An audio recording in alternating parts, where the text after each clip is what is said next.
G'day.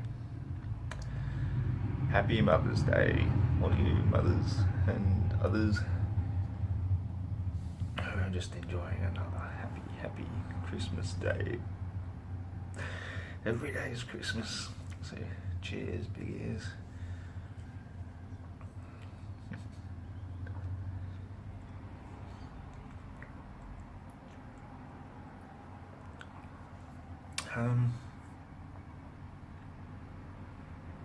That's all I have to say today.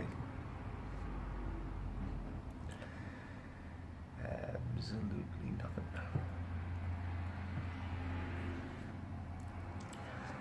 In fact, just lately,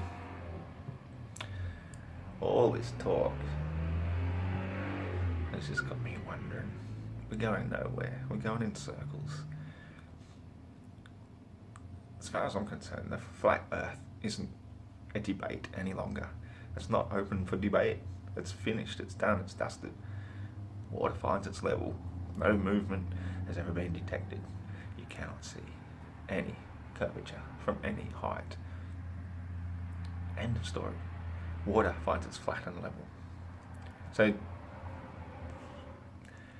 everything else is just nitpicking and looking for excuses and delaying the inevitable truth that the Earth is flat. As to sitting on the back of a giant turtle supported by 4 large elephants, that is open to debate. I really don't see that. I think it could be analogous towards the 4 elephants, as they say, could be what other cosmologies have referred to as pillars. Standing on pillars, but what are the pillars standing on? That's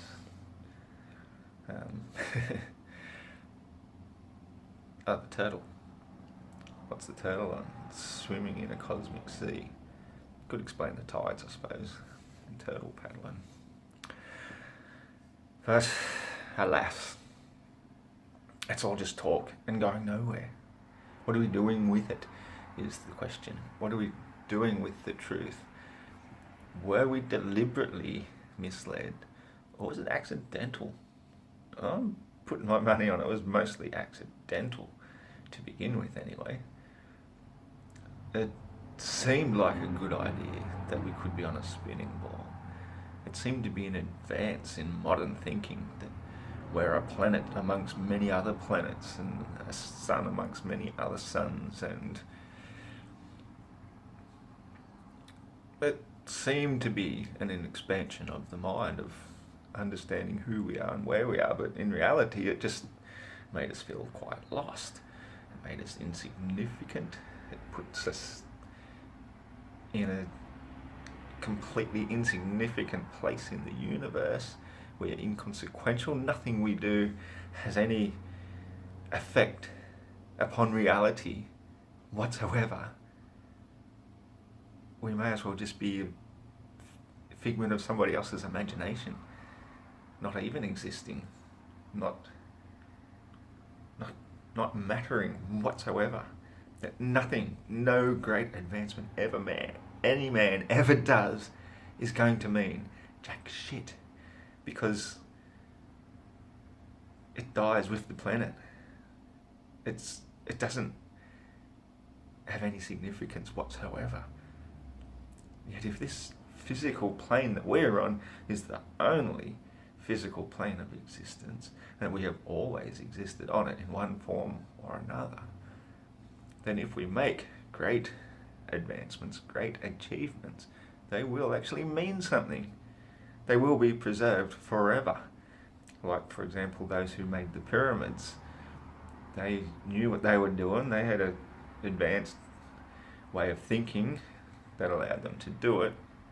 I'm pretty sure I know how it was done. I've talked about that before. If we do such things as that, then we're doing something, we're going somewhere, we're achieving something for a purpose. What the purpose of building pyramids actually was is anybody's guess. I don't mean to actually build pyramids, even though we could if we wanted to. I think we should apply ourselves to other pursuits. And my favourite one is building glass domes. I talk about this one regularly because when I first thought about building glass domes, I'm going to tell this story, I like this story.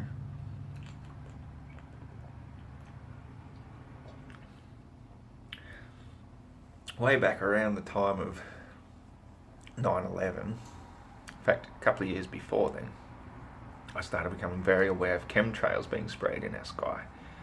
Particularly so after my wife at the time got very, very ill when she was pregnant with our youngest child.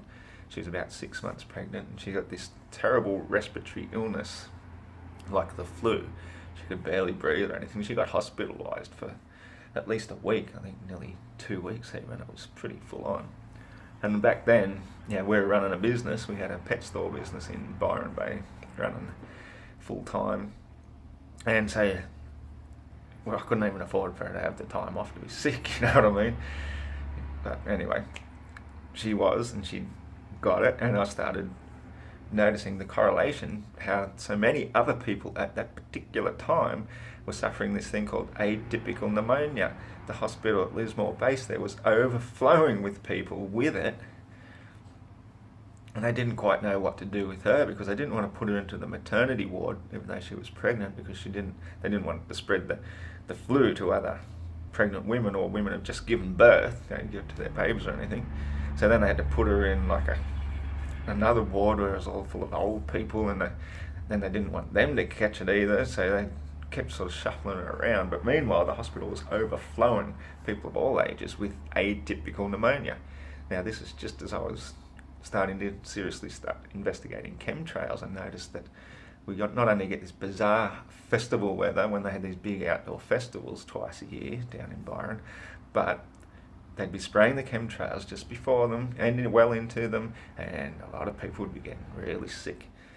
So the more I watched the chemtrails, the more I thought, well, what can we do to prevent the chemtrail fallout from polluting us, our food, our water, our air, our houses? If you're collecting rainwater, this shit is everywhere. Well, I started thinking, well, we can't shoot the planes down, that's sort of frowned upon. So what can we do? We can protect ourselves from the fallout from them.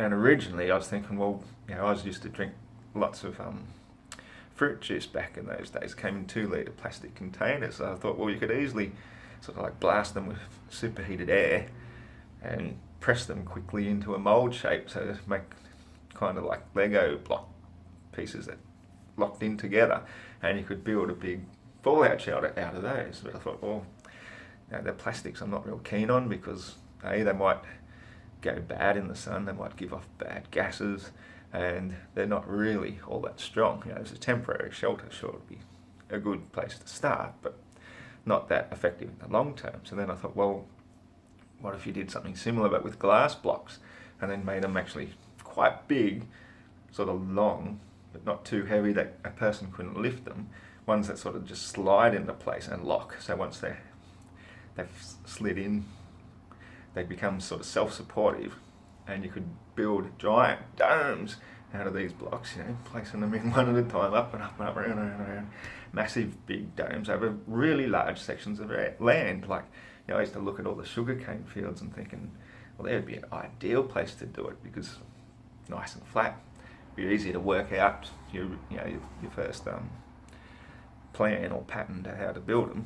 Or other places to do it be out in the middle of the desert, where you've got nothing to start with, so that the land is pretty close to sterile. Get it as sterile as possible anyway. Trying to eliminate all the things like your nasty biting insects and ticks, all your parasitic worms and fleas and lice and all that sort of shit. None of that would ever gain access to such a place, because you'd keep it sterile and you make entry and so forth conditions a process of cleansing, so that you can't get all the way into it without being bug free. So such a large area, if it's over many like acres, it became a sort of a self-thriving environment where if you grew enough food using aquaponics, you're growing fish, you've got plenty of water everywhere, you've got plenty of abundant food. You're not, because it's an enclosed system, all the water that evaporates up to the top of your dome is actually sanitized by the sun. It's pure water, and as it flows back down around the edges, you collect it again to reuse it. So once you've got water in there, and you could use any old water, start with the most polluted seawater, anything you wanted to start with, because evaporation process is the purification process. And then with all your junk and shit that's left behind, I mean, you'd collect all your good minerals that you wanted, but a lot of them then, your toxic heavy metals, you can lock them up into hempcrete stones for building your channels and various other buildings, if you wanted buildings in there. Like, I imagine you would. I mean, you wouldn't have to worry about the weather anymore though, because it's never going to rain on you. Your temperature's fully controlled, so you don't have to worry about heating or cooling. You can design it in such a way that it's a constant 24 degrees. And you've sort of made then a small piece of paradise. So why not make another one next to it, and then another one, and another one, and another one. And before you know it, you'd have solved homelessness. You've solved the heating and cooling crisis. You've solved natural weather phenomenon that you find undesirable. You've still got the opportunity to exit them at any time if you want to go out and feel the wind in your face, or the rain, or whatever that you choose. You just have to go through the cleansing process again to go back into these paradise cities. Man, it'd just be fucking awesome. You wouldn't have to work nearly so much. You could bloody sleep in a hammock under the stars if you wanted to, whether or not they got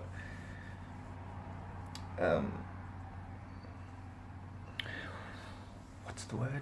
Obscured by your dome, I wouldn't know. But then it got me to thinking, well, what about in a major cataclysm? Because back then I still believe we lived on a globe where we've heard of this thing called the polar shift, where the North and South Pole do a flip, and everything on the entire planet that's bigger than a wombat gets destroyed. Or so they say. Some things survive, especially aquatic creatures or ones that can swim. And obviously some of us survive it too. Whether or not it's a real thing, I don't know anymore. I don't think so, but I'm sure we've had cataclysms that could be just as disastrous. But anyway, assuming that could happen, well, I thought, well, how would you make your dome immune to such a event? And the simple solution ended up being you build a second one underneath it. So you build an entire bauble, and your land mass, you have it floating. So that as this thing, even it gets rocked around in massive oceans and giant tidal waves and whatnot, you basically wouldn't even know it. You'd just be rocking around slightly and maybe having a bit of a tidal effect if it was big enough. Then maybe I thought, well, fuck, what if they've already done that? And that's what we live in already, which makes sense. It appears like we're under a dome when you look at the stars. We get tides rocking us around. The earth itself is flat and water's always level. So maybe that's what we're living in. That thing, like that picture what that actor dude showed to that Pope dude that time. You know the one. The bauble. Anyways, that's my talk about nothing for today. And I'm going to go and get more shit done. Have a good one. Talk to you next time.